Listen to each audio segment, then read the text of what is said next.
Hello friend, मैं नीना आप सभी का स्वागत करती हूँ आपके अपने यूट्यूब चैनल नीना एजुकेशन में। आज के क्लास में मैं आप लोगों को पढ़ाने वाली हूँ झारखंड प्रशासनिक सेवा के पीटी के सिलेबस के अकॉर्डिंग जनजातीय विद्रोह और जनजातीय विद्रोह के कारण। सबसे पहले तो हम लोगों को ये जानना आवश्यक है कि झारखंड में बहुत सारी जनजातियाँ पाई जाती हैं। 32 प्रकार के जनजाति झारखंड के क्षेत्र में निवास करती है। तो यहाँ पर जनजातीय विद्रोह हुए तो सबसे पहले हम लोगों को ये जानना आवश्यक है कि ऐसे क्या परिस्थिति उत्पन्न हुई जिसकी वजह से जनजातियों ने विद्रोह किया। तो आज के क्लास में मैं आप लोगों को उन कारणों के बारे में बताऊंगी जिसकी वजह से जनजातीय विद्रोह झारखंड के क्षेत्र में हुए। तो चलिए स्टार्ट करते हैं।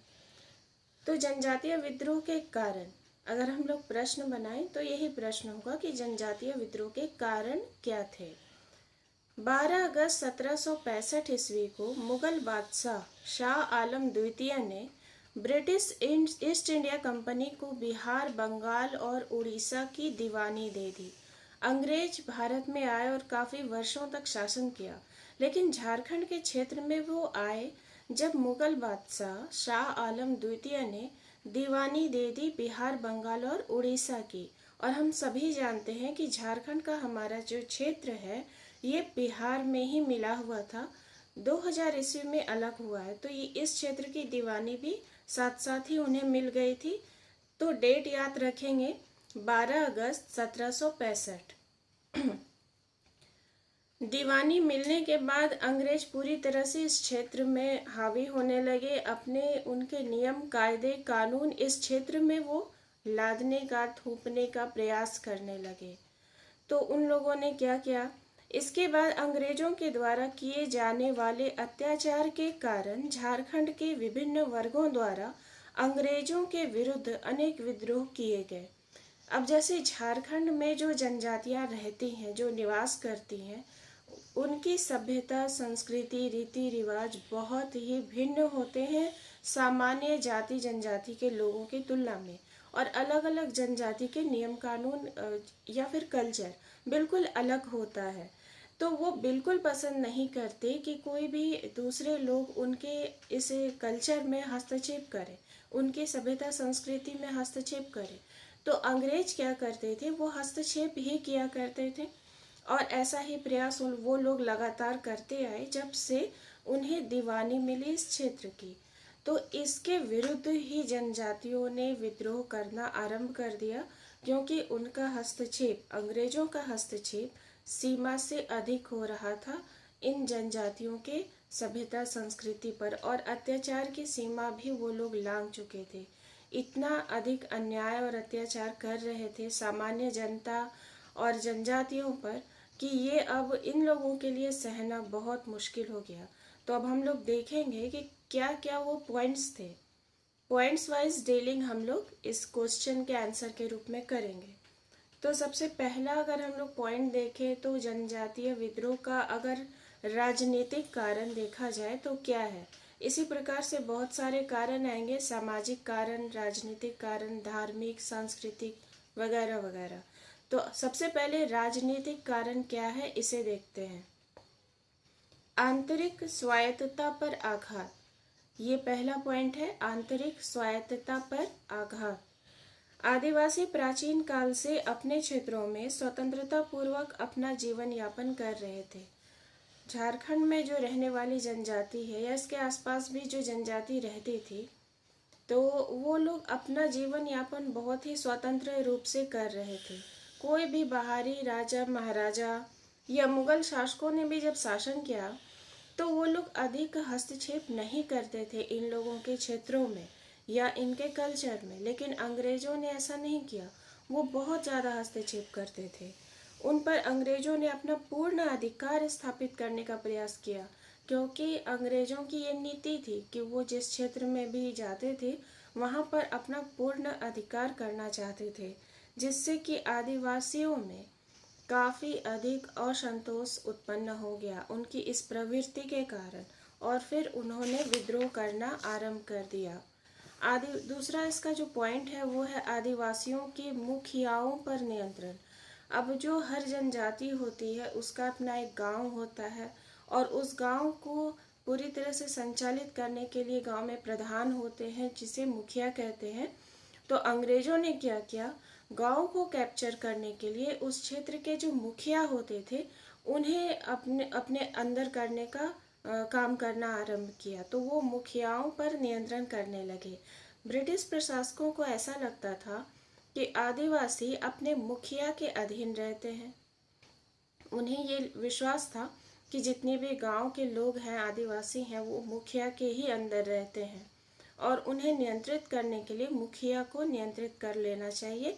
तो इससे वो विरोध नहीं कर पाएंगे और उनका समाज पर पूरी तरह से नियंत्रण हो जाएगा, और इस चीज का ही व्यापक विरोध हुआ। दूसरा अगला जो पॉइंट है वो है आदिवासी के प्रदेशों पर अधिकार।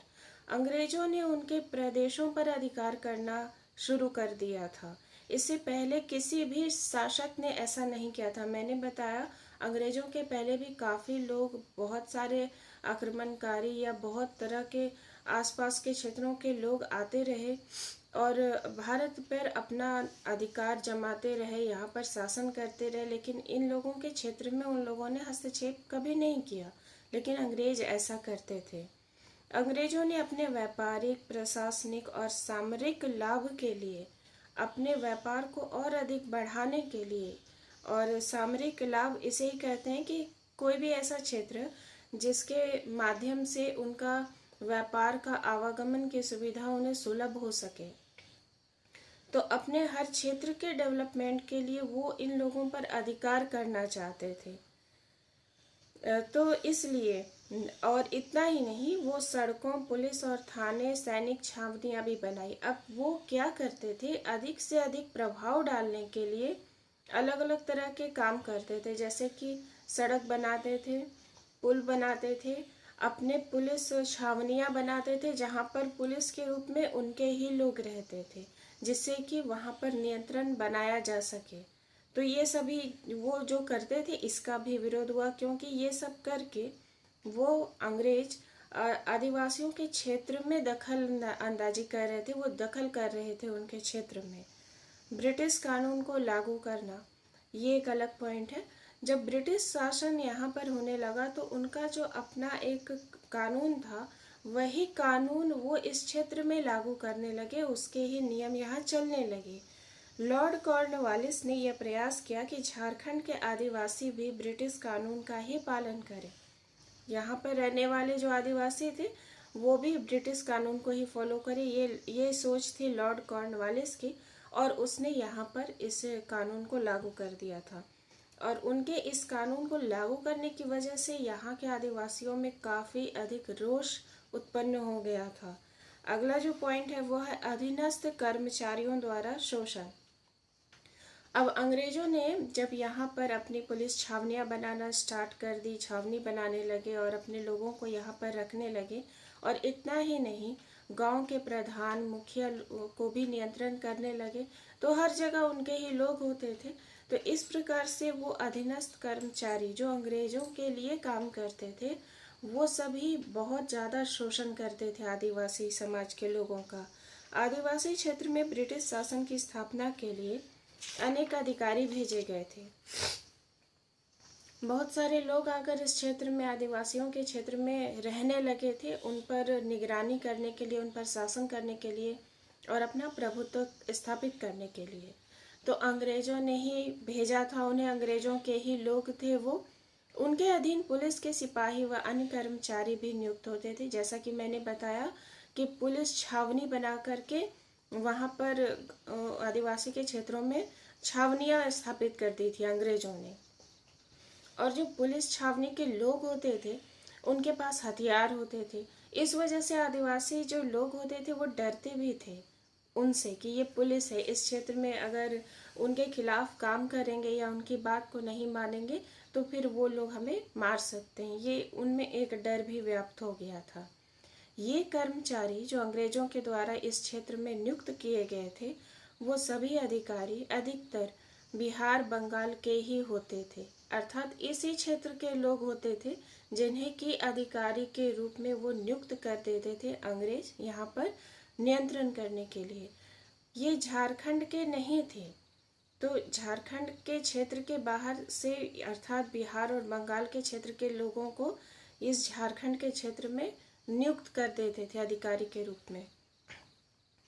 ये सभी जो अधिकारी होते थे ये बहुत ही निर्दयता पूर्वक शोषण करते थे आदिवासी समाज के लोगों का अलग अलग तरीके से। अगला जो पॉइंट है वो है राजाओं जमींदारों का असंतोष। अब ये राजा और जमींदार ये जो होते थे इस क्षेत्र में, इनमें भी असंतोष था अंग्रेजों के प्रति। शुरू शुरू में तो इन्हें बहुत अच्छा लगा और अंग्रेजों के लिए ये काम करते थे, लेकिन बाद में धीरे धीरे इनमें भी असंतोष की भावना उत्पन्न हुई, रोष उत्पन्न हुआ। क्यों उत्पन्न हुआ? तो कंपनी सरकार ने झारखंड के अनेक राजाओं जमींदारों को उनके क्षेत्र से उखाड़ दिया। अब कंपनी सरकार ने क्या किया कि राजाओं और जमींदार थे उन सभी को उनके क्षेत्रों से हटा दिया, अर्थात उन पर कब्जा कर लिया और उन्हें अपने अधीन कर लिया, जिस वजह से उनमें भी असंतोष हो गया था। मुआवजा देते थे और इन्हें अपने कर्मचारी के रूप में नियुक्त कर लिया, अर्थात जो इंसान कल तक एक राजा था, एक जमींदार था खुद में, वो अभी अंग्रेजों के अधीन हो गया, तो इससे उनमें असंतोष हो गया। जैसे ढालभूम के जगन्नाथ ढाल, पलामू के जयनाथ सिंह, ये सभी राजा थे उस समय झारखंड के क्षेत्र में, और रामगढ़ के मुकुंद सिंह, संथाल परगना के जमींदार इत्यादि। तो झारखंड में जितने भी अलग अलग क्षेत्र हैं, सभी के जो राजा थे ये सभी अंग्रेजों से असंतुष्ट रहते थे। इन राजाओं और जमींदारों में भी काफ़ी असंतोष फैल गया था और इन लोगों ने भी अंग्रेजों को भड़काना शुरू कर दिया था। तो ये सभी राजनीतिक कारण हो गए। अब हम लोग आर्थिक कारण देखते हैं। आर्थिक कारण को अगर हम लोग देखें तो कृषि की समस्या सबसे बड़ा जो इन लोगों के पीछे कारण था वो ये था। आदिवासी का जीवन जंगल पर ही निर्भर करता है। हम सभी जानते हैं कि आदिवासी समाज पूरी तरह से जंगलों पर निर्भर होता है, वनों पर ही आधारित उनकी जीवन शैली होती है, उसी से उनका रोजगार होता है और उसी पर उनका पूरा जीवन निर्वाह होता है। वे जंगलों से फल फूल, जड़ी बूटी, शहद, लकड़ी, इस प्रकार से बहुत सारी चीज़ें जो जंगलों से प्राप्त होती हैं, इन पर ही आधारित रोजी रोजगार करते हैं और अपना जीवन यापन करते हैं। इसके अलावा शिकार वगैरह भी करते हैं, मछली पालन भी करते हैं, ये सभी इनका मुख्य पेशा होता था। वे स्थानांतरित कृषि करते थे। स्थानांतरित कृषि का अर्थ होता है किसी एक क्षेत्र में कृषि करना और उसके बाद फिर उस क्षेत्र को छोड़कर दूसरी जगह चले जाना। लॉर्ड कॉर्नवालिस ने क्या किया? स्थायी बंदोबस्त को यहाँ पर लागू कर दिया। अब इस व्यवस्था ने इनके पूरे जीवन को ही उलट पुलट कर दिया, इनके पूरे जीवन को ही तहस नहस कर डाला। इस व्यवस्था के तहत स्थानांतरित कृषि नहीं कर सकते थे। अब ये जो व्यवस्था थी स्थायी बंदोबस्त की, इस व्यवस्था में स्थानांतरित कृषि नहीं कर सकते थे। जमीन के एक टुकड़े पर स्थायी रूप से ही कृषि करना पड़ता था। जिनके पास जो जमीन है उस पर ही स्थायी रूप से कृषि कार्य करना होता था और साथ ही साथ उन्हें लगान भी देना पड़ता था और ये लगान समय समय पर बढ़ा दिया जाता था और इस लगान के चक्कर में ही आदिवासियों का जीवन पूर्णतः नष्ट होने लगा था। समय समय पर ये बढ़ा दिए जाते थे। अब नहीं बढ़ाने की वजह से इन पर कर्ज हो जाता था। इससे वे साहूकारों जमींदारों के चंगुल में फंसते चले गए। अब कर्ज के चक्कर में, साहूकार और जमींदारों के चक्कर में सामान्य जो रैयत होते थे, किसान होते थे, वो फंसते चले गए। इसमें साहूकारों ने उनकी भूमि ऋण के बदले खरीद ली, अर्थात ऋण देने के एवज में उनकी भूमि ले ली और भूमि एक सीमित ही होती थी आदिवासियों के पास और वो भी साहूकार ऋण के बदले अपने पास गिरवी रख लेते थे और अगर ऋण नहीं चुका पाए तो वो भूमि भी उनके हाथ से चली जाती थी और इस प्रकार से बद से बदतर स्थिति उनकी हो जाती थी। तो ऐसी स्थिति में उनमें रोष उत्पन्न होना स्वाभाविक है। अगला जो पॉइंट है वो है निर्वाह के साधनों पर नियंत्रण। आदिवासी समाज पूर्णतः जैसे जंगलों पर आधारित होता है, मैंने बताया, और जंगलों पर नियंत्रण हो गया सरकार का, अंग्रेज सरकार का। अब उनके नियम कानून स्थापित हो गए। उन्होंने जंगलों के लिए भी अलग अलग तरह से नियम बना दिए, खेती के लिए नियम बना दिए, और उनके सिस्टम का सारा दुष्प्रभाव होने लगा आदिवासी समाज के लोगों पर। उनके निर्वाह का जो साधन था वन, इसमें क्या प्रॉब्लम हुई? तो 1870 के वन कानून, जिसको कि 1875 में संशोधित कर दिया गया, ये वन कानून बनाया गया और इसके तहत बहुत सारी ऐसी चीज़ें थी जिससे कि आदिवासियों को परेशानी होने लगी। अंग्रेजों ने वनों पर पूर्ण नियंत्रण स्थापित कर लिया। अब अंग्रेज क्या करने लगे कि वनों पर पूर्णतः नियंत्रण उनका हो गया था। वहाँ कौन जा सकते हैं, कौन नहीं जा सकते हैं, क्या काम कर सकते, सबका जो नियंत्रण था अंग्रेजों पर ही हो गया था। अब आदिवासी को किसी भी जंगली उत्पाद पर कोई अधिकार नहीं हो गया। जंगलों पर, प्रकृति पर निर्भर रहने वाले जो आदिवासी जनजाति थी, इनका पूरी तरह से अधिकार समाप्त हो गया जंगलों पर से, और इनके जीवन निर्वाह का जो प्रमुख साधन था, इससे वे वंचित होने लगे। ब्रिटिश सरकार ने जंगलों और ठेकेदारों को दे दिया। ब्रिटिश सरकार ने क्या किया कि जंगलों को ठेकेदारों को दे दिया उनके नियंत्रण के लिए, और उन्होंने इनका पूरा शोषण किया अलग अलग तरीके से। तो ये निर्वाह के साधनों पर जब नियंत्रण हो जाएगा तो कोई भी परेशान होगा और वो विद्रोह करेगा ही। तो ये एक बड़ा कारण हो गया विद्रोह का। अगला जो पॉइंट है वो है जमींदारों, ठेकेदारों, साहूकारों और व्यापारियों द्वारा शोषण। ये एक पूरा का पूरा जो वर्ग था, ये अंग्रेजों का बनाया हुआ था, और ये सभी शोषण करते थे आदिवासियों का। कैसे करते थे आइए देखते हैं। ये आदिवासियों का शोषण करते, कर लगाते, ऊंची दर पर ऋण देते थे। तो इस प्रकार से ये शोषण करते थे कि बहुत ज़्यादा ब्याज पर ही ये ऋण देते थे, अन्यथा ये नहीं देते थे, और मजबूरी में अधिक ब्याज पर ऋण लेना ही पड़ता था। अब हम लोग सामाजिक कारणों को देखते हैं। पहला जो पॉइंट है वो है जनजातीय प्रथाओं में हस्तक्षेप। विलियम बेंटिक ने समाज सुधार कार्य के तहत अनेक कुप्रथाओं को समाप्त करने का प्रयास किया। लॉर्ड विलियम बेंटिक के बारे में हम लोग जानते हैं। उन्होंने बहुत सारे समाज सुधार के कार्य किए और बहुत सारे जो समाज में व्याप्त कुरीतियां थी उसे समाप्त करने के लिए बहुत सारे प्रयत्न किए, और इसका विरोध आदिवासियों द्वारा किया जाता था। अब जो कुप्रथाएं लॉर्ड विलियम बेंटिक की नज़र में थी, जिसकी वजह से समाज को नुकसान होता था और उसमें सुधार करना वो चाहते थे, लेकिन ये आदिवासी समाज के लोगों को ये पता नहीं था। उन्हें ऐसा लगता था कि ये उनके सभ्यता संस्कृति को हनन कर रहे हैं। उनके लिए जो प्रथाएं थी, बेंटिक की नज़र में वो कुप्रथा थी और इसे वो बदलना चाहते थे, लेकिन आदिवासी समाज इसके लिए तैयार नहीं था। उन्हें लगता था कि वो उनके सभ्यता संस्कृति से खिलवाड़ कर रहे हैं और उनके समाज की प्रथाओं में या उनके सिस्टम में दखलंदाजी कर रहे हैं, और इसका विरोध वो करते थे आदिवासी समाज के लोग। ब्रिटिश कानूनों को मानने के लिए उन्हें मजबूर किया जाता था और आदिवासियों में इससे असंतोष फैल गया।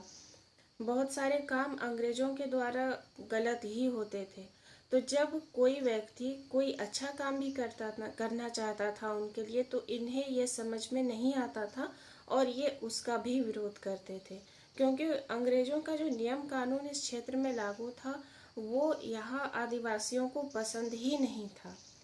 दूसरा जो सामाजिक कारण था वो था दीकुओं और आदिवासियों में सामाजिक अलगाव। जो इस क्षेत्र के नहीं थे उन्हें दीकू कहते थे ये लोग, और इस क्षेत्र में रहने वाले जो आदिवासी थे उन दोनों में मतभेद था। अंग्रेजों ने इन दोनों के बीच फूट डालो और शासन करो की नीति डाल दी थी। अंग्रेजों ने आदिवासियों और दीकू अर्थात गैर झारखंडी इसमें मतभेद उत्पन्न करने में सफल रहे थे। इनमें संघर्ष और युद्ध की स्थिति उत्पन्न कर दी थी। अब हम लोग अगला जो एक बहुत बड़ा कारण है विद्रोह का वो है धार्मिक कारण। धार्मिक कारण क्या है चलिए देखते हैं। सबसे पहले ईसाई धर्म का प्रचार प्रसार बढ़ा। उन्होंने केवल शिक्षा का प्रचार नहीं किया बल्कि धर्मांतरण के लिए भी प्रेरित किया।